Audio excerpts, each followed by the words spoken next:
Zimbabwe series সামনে রেখে ১৬ সদস্যের শক্তিশালী দল ঘোষণা করল বাংলাদেশ। ২৮শে এপ্রিল বাংলাদেশ সফরে আসবে জিম্বাবুয়ে। সিরিজের প্রথম ৩টি ম্যাচ অনুষ্ঠিত হবে চট্টগ্রামের জহুর আহমেদ চৌধুরী স্টেডিয়ামে এবং শেষ 2টি ম্যাচ অনুষ্ঠিত হবে ঢাকার মিরপুর শেরেবাংলা ক্রিকেট স্টেডিয়ামে। 5 ম্যাচের টি-20 সিরিজ শুরু হবে 3 মে। এরপর বাকি 2 ম্যাচ চট্টগ্রামে হবে 5 ও 7 মে। সিরিজের শেষ 2টি টি-20 হবে 10 ও 12 মে। আইসিসির ভবিষ্যৎ সফর পরিকল্পনা অনুযায়ী জিম্বাবুয়ের বিপক্ষে 2টি টেস্ট খেলার কথা ছিল, কিন্তু টি-20 বিশ্বকাপকে মাথায় রেখে 2টি টেস্ট স্থগিত করা হয়েছে, যা হবে 2025 সালে। জিম্বাবুয়ে সিরিজের পর আগামী 1 জুন বিশ্বকাপের জন্য আইসিসির এখতিয়ারে আসবে বাংলাদেশ দল। 7 জুন মার্কিন যুক্তরাষ্ট্রের ডালাসে শ্রীলঙ্কার বিপক্ষে প্রথম বিশ্বকাপের ম্যাচের আগে আইসিসির 2টি প্রস্তুতি ম্যাচও রয়েছে তাদের।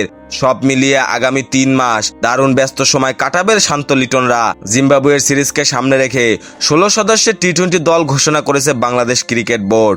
নাজমুল হোসেন শান্ত অধিনায়ক, লিটন কুমার দাস উইকেট রক্ষক, তানজিদ হাসান তামিম, এনামুল হক বিজয়, সাকিব আল হাসান, মাহমুদুল্লাহ রিয়াদ, তাওহিদ হৃদয়, জাকির আলী অনিক, শামীম হোসেন পাটোয়ারি, রিশাদ হোসেন, শেখ মেহাদি হাসান, মারুফ মৃধা নতুন মুখ, তাসকিন আহমেদ, হাসান মাহমুদ, মোহাম্মদ সাইফুদ্দিন, শরীফুল ইসলাম।